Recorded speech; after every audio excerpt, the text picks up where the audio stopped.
তুফানের পর শাকিবকে নিয়ে রায়হান রাফির পরবর্তী সিনেমা কি, এমন প্রশ্ন ছিল অনেকেরই।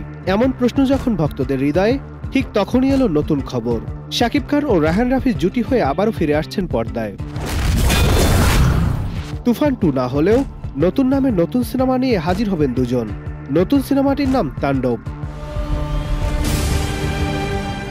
আগেই জানা গিয়েছিল মেগাস্টার শাকিব খানের এবারের নায়িকা হবেন দেশের কোনো অভিনেত্রী।